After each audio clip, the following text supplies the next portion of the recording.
वरणगाव येथील जनतेवर आणि भाविकांवर काळाने जोखाला घातलेला आहे। एक मोठा आघात वरणगावकरांवर झालेला आहे आणि समस्त वरणगावकर आणि फक्त वरणगावच नव्हे तर तळवेल असेल आणि इतर आसपासचे दर्यापूर असेल, फॅक्टरी असेल, अशा पंचक्रोशीतील अति मोठ्या संख्येनं, प्रचंड संख्येनं न भूतो न भविष्यती सैकडो नव्हे तर हजारो असे सहस्त्र युवक मोठ्या संख्येनं वरणगाव आसपासच्या परिसरामध्ये विखुरले गेलेले आहेत। काही क्षणातच इथं शवयात्रा आणि ताफा येणार आहे। ॲम्ब्युलन्सच्या माध्यमातून शवयात्रा इथं पोहोचणार आहे।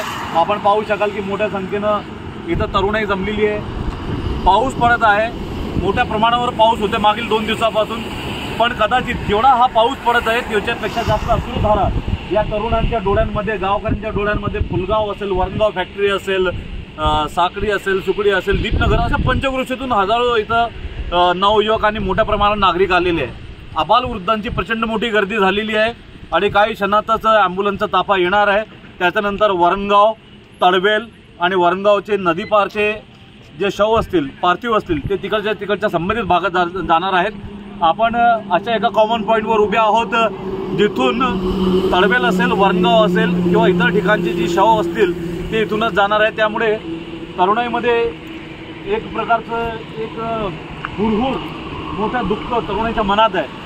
त्याच्यामुळे वरणगावपासून साधारण 4-5 किलोमीटर दूर हे तरुण मोठ्या संख्येनं एकत्रित झालेले आहेत। आपण प्रयत्न केला होता अनेकांचे बोलण्याचा, पण आज अनेकांच्या भावना इतक्या दाटून आलेल्या आहेत। दुःखाचा डोंगर आहे, दुःख सागरामध्ये सगळे बुडालेले आहेत। त्याच्यामुळे कुठली तरुण आपल्याशी बोलायला सध्या तयार नाहीत। ज्यावेळी यांची मनस्थिती होईल बोलण्याची त्यावेळी आपण त्यांच्याशी बोलणार आहोत। पण अवघ्या काही क्षणात ताफा इथे येणार आहे आणि इथून वरणगावच्या दिशेनं, तळवेलच्या दिशेनं शवयात्रेचं मार्गक्रमण होणार आहे। भैया तू पण ये मागे, आत्माराम मागे चल, पुढे ये।